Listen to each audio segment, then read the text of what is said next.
over 10,000 retweets and 14,000 likes. Again, this is within about 24 hours after Horikoshi apologized. They have found their next target to go after him with, and that is the birth dates of characters. Isn't that wonderful? We'll get to the news in just a moment. But before we do, while I have you here, if I may have an extra 30 seconds, I just want to comment on some things.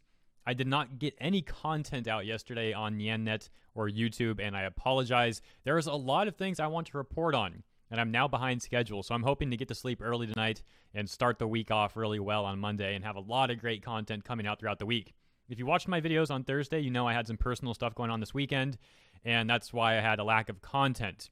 So apologies for that. That's all settled now. Just hoping to get some rest after making this report, and again, starting the week off, because it's going to be a really productive one, I hope. And the other thing I want to say is, despite my lack of content over the weekend, we actually had a huge amount of subscription growth on the channel. I was shocked to see that this morning. So I want to give a big thanks to everyone who's already a part of this channel and this community, and also a big thanks and welcome to the new people who just subscribed over the weekend. Thank you very much for that.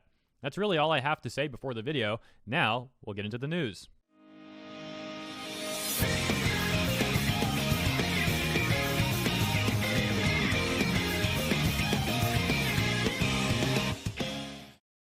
Welcome back. Hopefully you saw the video I released on Saturday talking about My Hero Academia and Horikoshi's apology and why it is troublesome. Because already within 24 hours of Horikoshi's apology, I'm proven right about that apology being troublesome. The main point was that there are people outraged with Horikoshi in South Korea, in China, and in the West. And those people have now found that they can bombard Horikoshi on Twitter, and if they get enough people giving him backlash, he might apologize and change the content. So if there's anything they don't like in the show, in the anime, in the manga, if there's anything they don't like in the show, they can now organize together, bombard Horikoshi with hate, and attempt to get him to change things, because he's done that now. He has changed content to their demands, and he's apologized to them. And within 24 hours of his apology, they are now finding the next target in My Hero Academia to go after Horikoshi with.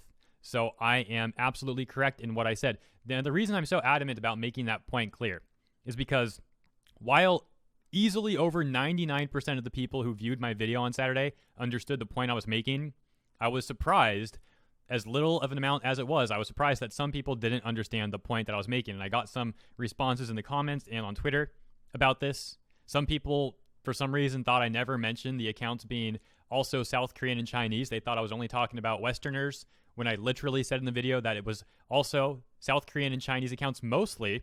And not just that, but I also brought to the table the theory that there are possible Korean and Chinese bots involved, because if you look at some of the accounts, they are brand new accounts, and they're spamming the same message over and over and over again, basically doing what a bot would do. So despite me making my opinion quite clear in that video, there were still a surprising amount of people that didn't understand my point. But let me be very clear again. That surprising amount was still a very small amount. Easily over 99% of the people who viewed that video easily understood my point. I just want to make that very clear now for anyone who still may be confused. This is quite simple. The backlash came from South Korean, Chinese, and Western accounts. Okay. With that said, we now have this tweet here. Already it has over 10,000 retweets and 14,000 likes. Again, this is within about 24 hours after Horikoshi apologized. They have found their next target to go after him with, and that is the birth dates of characters. Isn't that wonderful? The birth dates of characters. I have to actually redact a certain name here, because I'll get in trouble showing this on YouTube. They compare Bakugo's birthday to a terrible person, very terrible person right here. You can see the picture a little bit. He's got a very unique and iconic mustache, and he's a piece of garbage, and that's putting it lightly.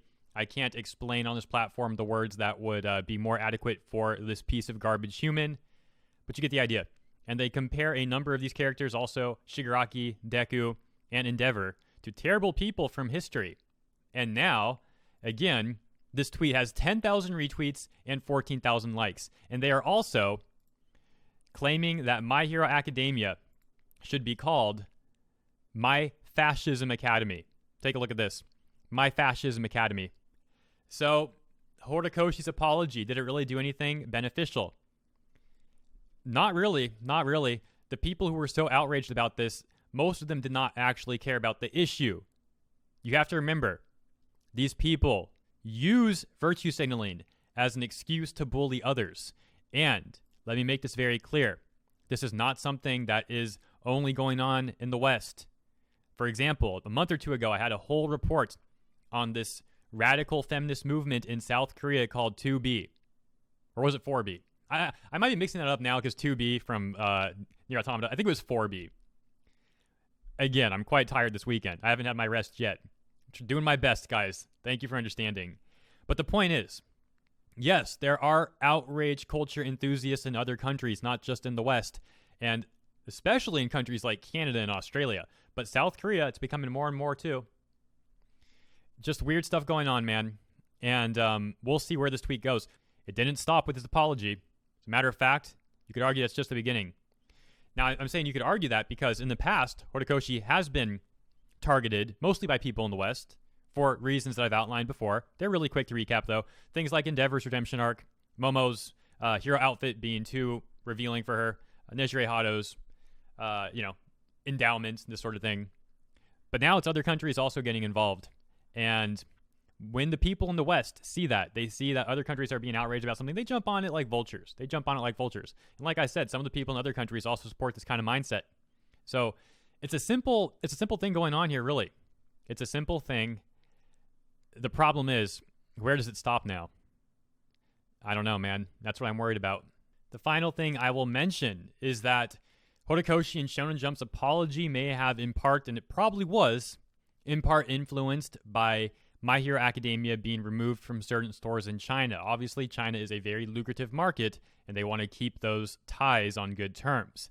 However, that's just as problematic as bending the knee to outrage mobs on social media.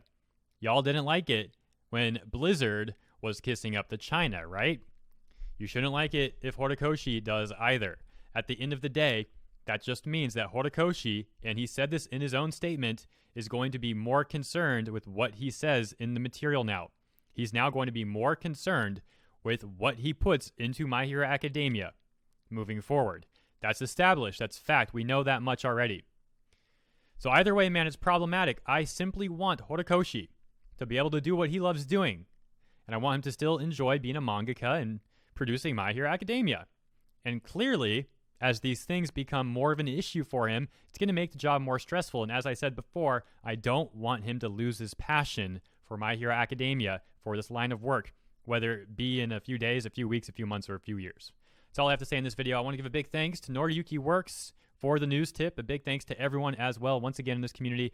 And also, a big thanks to the kind people who promoted the Saturday video over on Twitter. Shout out to Deshaun Miller, Bruno, the Dinosaur King, Christine F., Phantom Raven, I Don't Need Your Approval, Selection for Societal Sanity, Amazon, Ollie Wooly Gaming, Yin Yang Guy, Trey L., Devin E., Teresa S. Thank you all very much, and I will see you at the start of the week on Monday. Take care.